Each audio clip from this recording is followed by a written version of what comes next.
नैना नैना मिला के हों छापती लग सब छीन ली रे मुझसे नैना मिला के ओ नैना मिला के Here and also our online viewers, welcome to the 15th edition of Jaipur Literature Festival, protected by Dettol, Banega Swasth India, and we are at Bank of Baroda, Mughal Tent. We are delighted to introduce Anthropocene, Climate Change, Contagion, Consolation. This session is presented by Hero Future Energies. Sudeep Sen's acclaimed new book, Anthropocene, Climate Change, Contagion, Consolation, is a literary and artistic response to the most urgent issues facing humanity, climate change and the pandemic. He tackles their complexities with honesty, sensitivity, and without compromise. Engaging with multiple genres, the book interrogates our lives against the backdrop of a dangerously fraught and ever-changing landscape on levels emotional, physical, micro, and macro. It's a plea for positivity and prayer. Sen joins acclaimed poets Ranjit Hoskote and Ruth Padel, a session exploring urgent, pervading themes and their effects on the public and private spheres and genre-defying responses to a precarious present.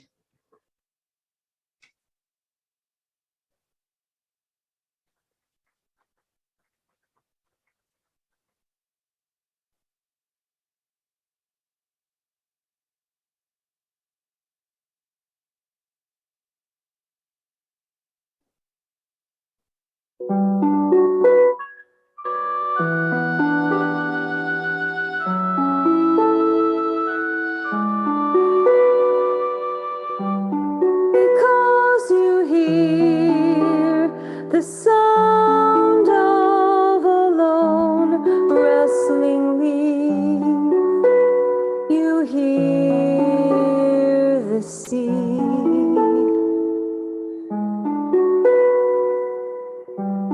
Because I consider the sea silent, you hear its silence in my studio. And because of that, the silence will not empty the sea of its leaves. And because of that, the silence will not empty the sea of its leaves.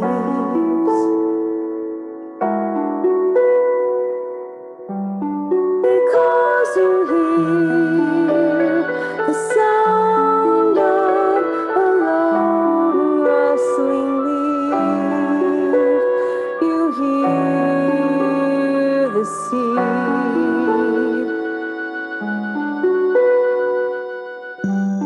Because I consider the sea silent, you hear its silence in my studio. And because of that, the silence will not empty the sea of its leaves.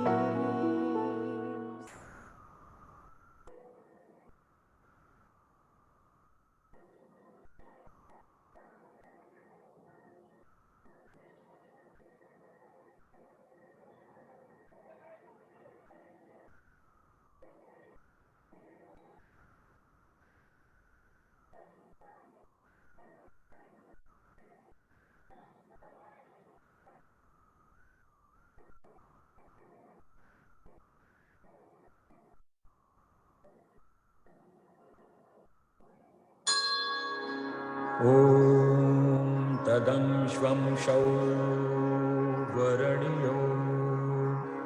ज्योतिष्कुम्भस्य धीमहि ऋतं भव्यं हि भावय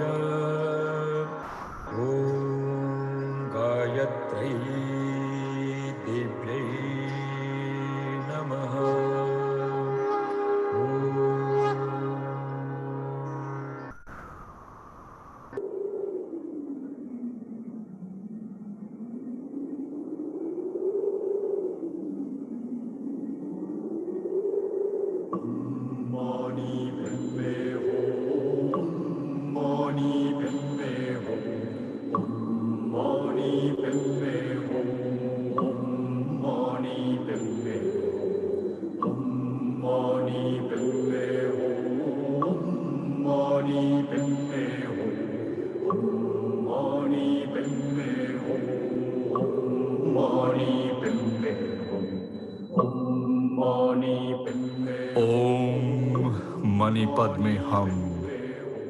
Oh, the jewel in the lotus. 1. Manas Sarovar, Mount Kailash. Frayed, flapping in the high winds, prayer flags gently unravel. Homage to the day's first light. But today the dawn is not as bright, though heavy, brooding, silver gray like the lake's shimmering glass top. No one is here except for a woman staring far away, wrapped in her sanctity of continuous linen, her own sari like a prayer flag, though devoid of any color. She isn't mourning or crying, just gazing fixedly into the water's changing glimmer as the sky's wet weight and the shore's rocky line meet, their edges meanderingly melting into the lake itself.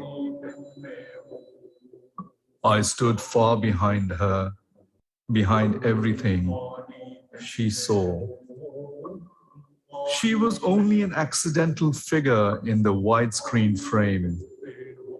Unlike her, I was looking skywards through the prayer flag's translucent cotton, counting each thread of each piece of cloth that wove private stories whispered only to me.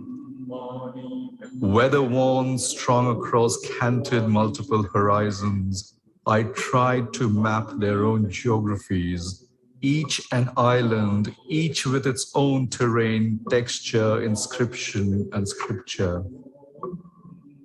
Found on the highest points on land, as close to the sky as is possible, these magic carpets, shapes caught on an unintentional clothesline, were more meaningful to me than this vast monastic scenery. How each flag, each one must have preserved secrets that only their owners knew. How each a talisman exuded safety and calm, shrouding away grief for the briefest while when one forgets everything, real, imagined, and just dreams. My own piece of cloth that I once tied onto this line wasn't visible to me now. But that did not matter. I found strength in this procession of private passion, in these flags' lack of starch or hierarchy. Their stories passed down by one flag to another, toggled hand in hand through time and age, just like my pet yellow butterfly who infused each flower in my garden with the gift of life without any show or fare. I like the transparent quiet here. I also like the wind's occasional sound, its severe current tearing through the flag's heart, picking out the perfect pitch and melody. A memory now, a still, framed, not revealing to the world what I had once seen. The panorama's generosity, its wild, stark untouchability, how each story stitched and preserved like the jewel in the lotus, its crystal fine edges caressed by petal's soft skin, until everything folds inward like a fetus in a womb, a toppled, misplaced comma, my own implanted memory. And then they bloom, fanning outward, each flag, strand, story, each private grief and pleasure, chanting noiselessly in the mountains' silent winds.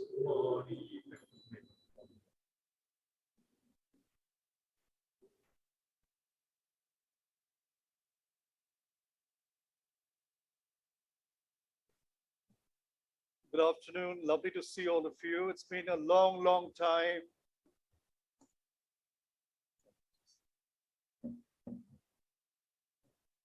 It's been, what, 3 years since we've been on stage. So it's wonderful to have a tactile relationship. And this is a poem from the book. I just played you these because I work collaboratively with dancers and musicians and filmmakers. So I just thought it'll be lovely for you to see this. This is a poem from the book which we are talking about, Anthropocene, and this one's called Disembodied. It's set in my home city of Delhi, but it's largely could be anywhere in the world. Disembodied. My body carved from abandoned bricks of a ruined temple, from minaret shards of an old mosque, from slate remnants of a medieval church apse, from soil tilled by my ancestors. My bones don't fit together correctly as they should. The searing ultraviolet light from aurora borealis patches and etch corrects my orientation. Magnetic pulses prove potent.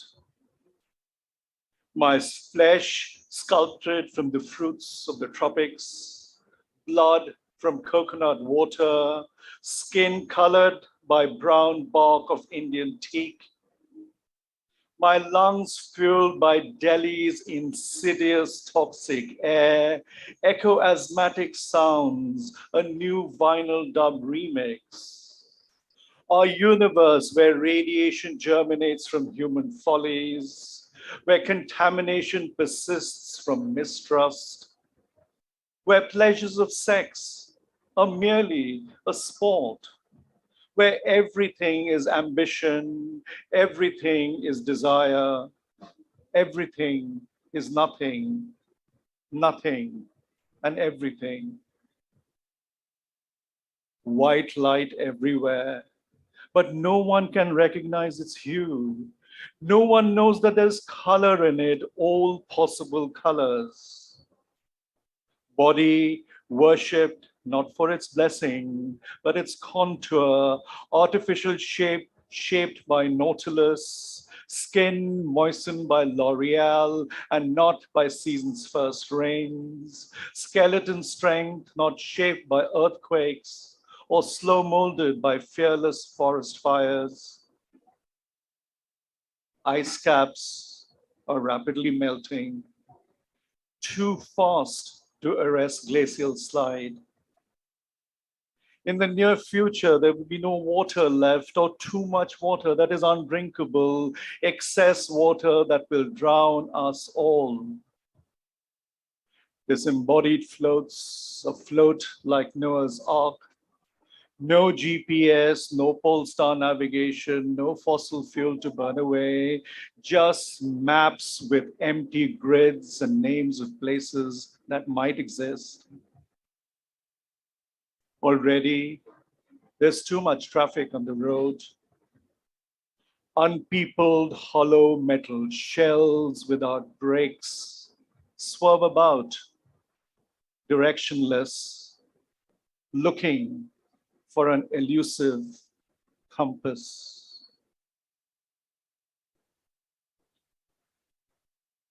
So the book, of course, is about climate change, pandemic, and consolation, but it was very, very important for me that the book ends in the note of hope, a strain of positivity, because without hope, without light, we can't possibly go on. So the latter part of the book is about that. And I'll read one more poem.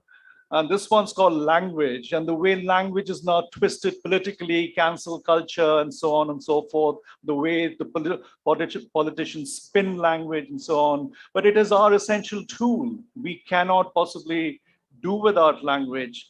And it's partly about that. Partly it's an ode to my first typewriter, which my grandfather gifted me. And it's simply called Language. And it has a epigraph from Italo Calvino, and I quote, "Without translation, I would be limited to the borders of my own country. The translator is my most important ally." My typewriter is multilingual, its keys mysteriously calibrating my bipolar, forked tongue. Black red silk ribbons spools unwind as the carriage moves right to left. In cursive hand, I write from left to right. My tongue was born promiscuous, speaking in many languages. My heart spoke another, my head yet another, the translation seamless. Oracles, ventricles pump blood. Corpuscle-like alphabets, phrases, syntax cross-fertilize my text, breathing life. Texture enriched, music, cadence spatially enhanced, osmotic, polyglottal, a polygamy of grammar. Letter forms dance, ligatures pirouette, ascenders, descenders, pitch perfect. Imagination isn't caged in speech. Speech cannot be caged in language. Thank you.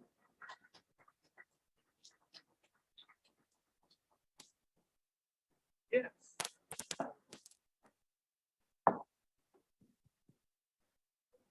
Yes.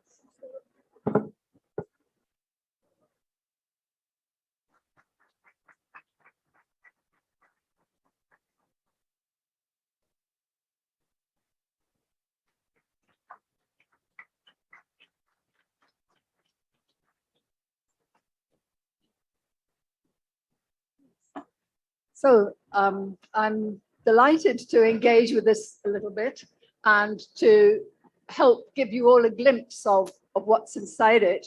It's a very rich book covering a lot of different aspects of the climate crisis, the crisis in nature, the crisis in the environment. But there are a lot of oppositions in it. And there's prose and poetry. And there's also, you read a poem, Disembodied, but there's a lot of embodiment. And one of the poems I found very moving is about asthma. I think you must have asthma.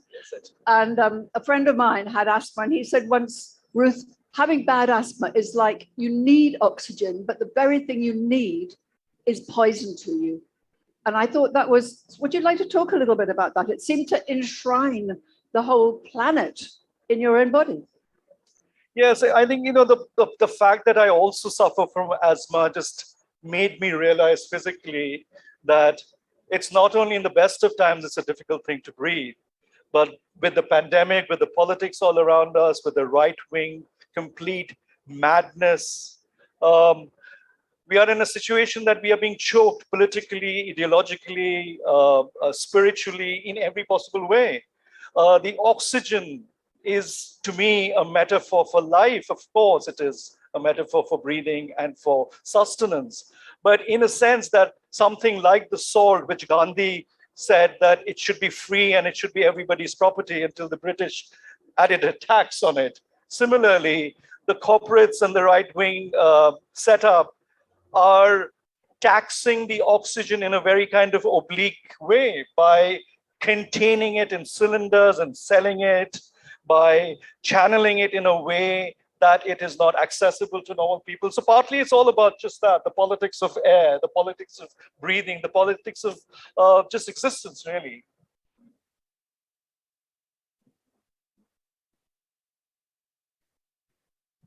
what appeals to me about this book also, Sudeep, is I see that's also something, Ruth, you respond to. The fact that it's composed on the principle of montage. There's your own poetry, there's the work you've done in translation, it's polyphonic in that sense. But also what struck me when I first read it is that you're setting forth on an almost impossible project.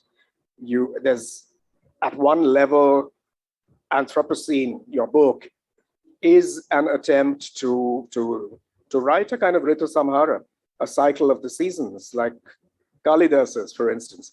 But how do you write a cycle of the seasons in the moment of climate catastrophe when the seasons have broken down? So could I draw you out on that sort of, I'm not going to call it a formal challenge because it's a deeply experiential challenge for us, and yet to move towards form making. No, I think you put it really beautifully. I think it is actually a formal challenge. So therefore you sort of dispense with the genre borders.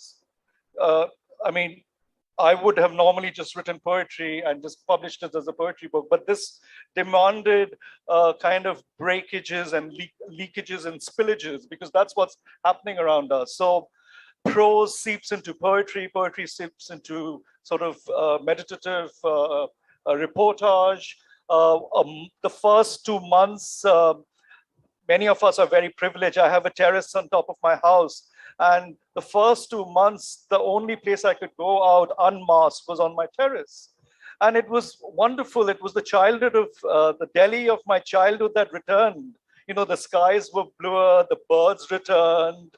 We were actually communicating across the terraces like we used to do as children, almost with that, remember, if you remember the matchbox with the string, you know.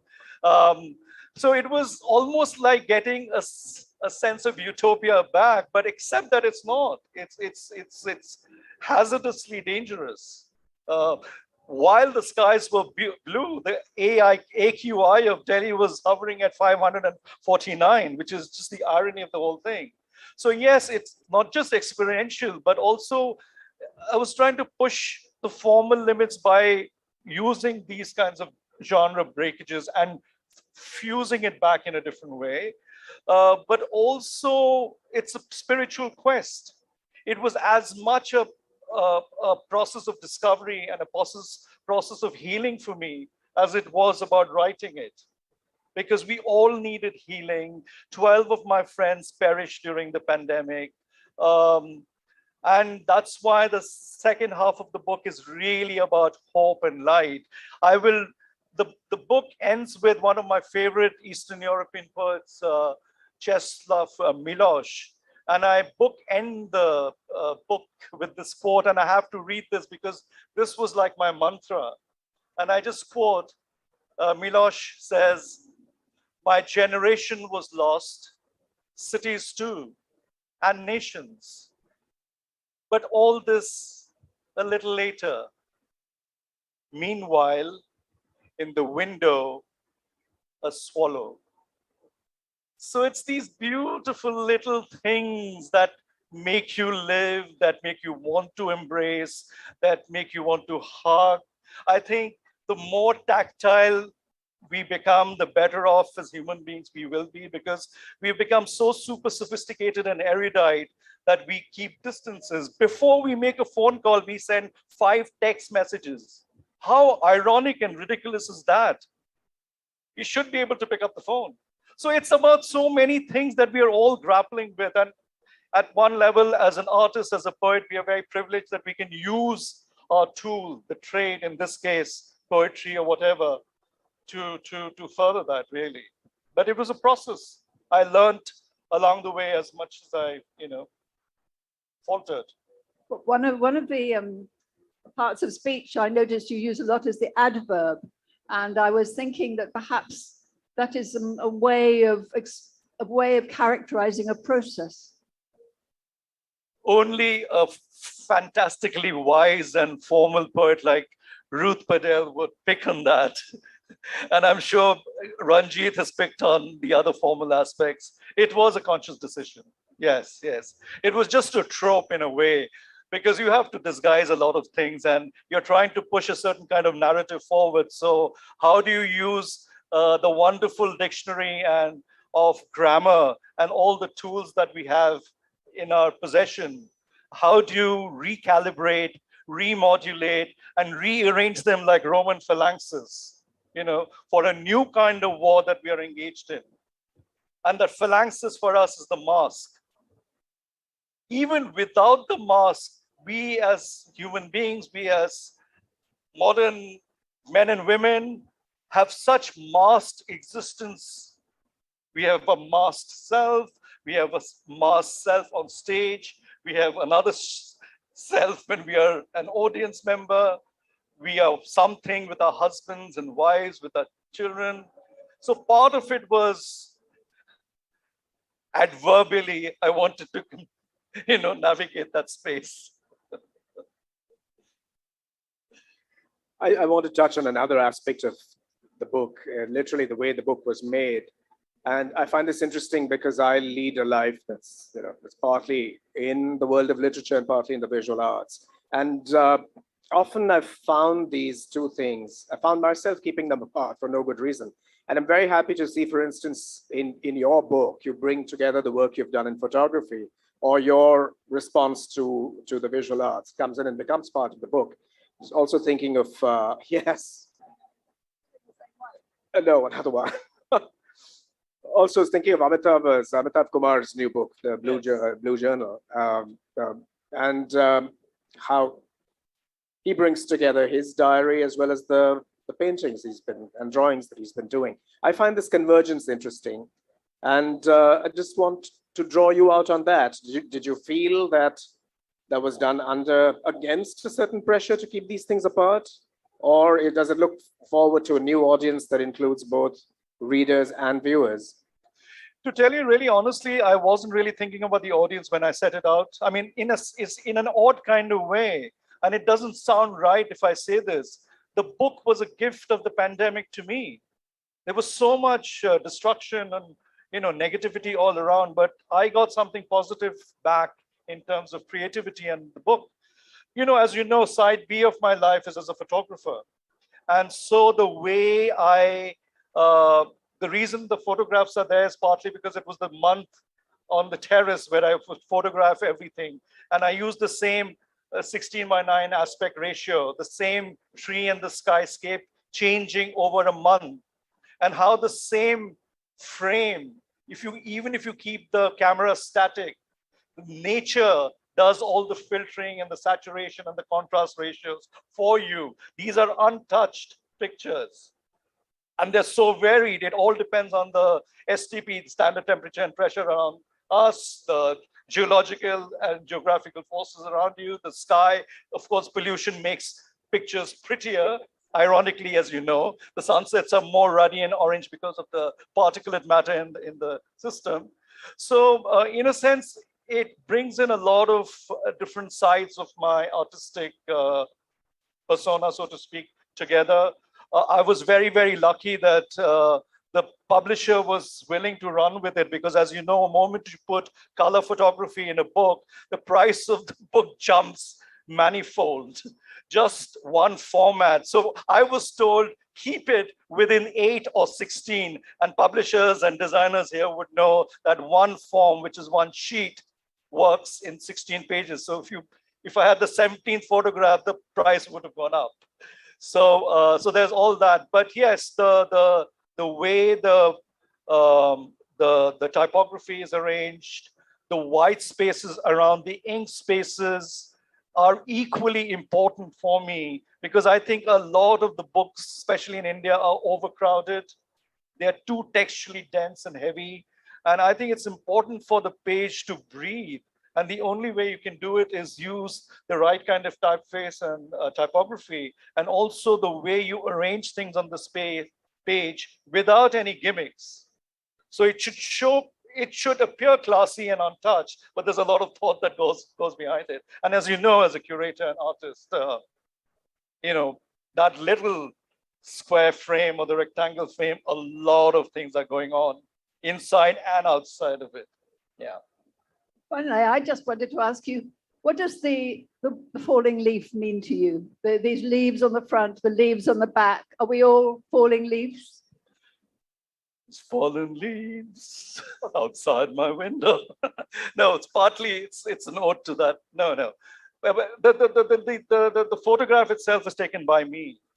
And a wonderful little thing happened. It was an old poetry book of my grandfather. So I was dusting, we'd have to dust things in India, because every day, if you don't dust your house twice, then there's a film of beautiful filter called this camel gray color called finely granulated dust. So I was dusting my books, and one of the books, these leaves fell out, these pressings. And it just reminded me of the time my grandfather gave me the book. I was on a walk, and it's a people tree. This was in Bankura in Bengal. And it dates back way back. So then basically I just took those leaves and photographed them. And one of the options, I just sent it to the publisher, and eventually he used this as the cover. And I'm very happy. Also partly because I wanted it very, very minimalist, because there were some very beautiful but overly stylized versions I saw. I just wanted some clarity and purity, and also bring out the bleakness that we are going through. And the fact that these particular leaves have a serrated, see-through, filigreed kind of gauze effect is the fact that our lungs are carboned and got holes. So part of it was reflective of that. But as artists and critics and anthologizers and so on, we can speak on anything and make it sound very intelligent. But at the core of it, it was an emotional choice. It was to link the story of my childhood village, grandfather, the old book of poems I was reading, and the fact that the leaves accidentally fell off and gave new life and blessed my new book. Thank you. Thank you for being here. Thank you so Lovely much. to Thank see you, so Sudeep. many friends. Have a safe next year, and keep your neighbors safe as well. Thank you, Sudeep Sen, Ranjit Hoskote, and Ruth Padel. We'd also like to thank Hero Future Energies for their support.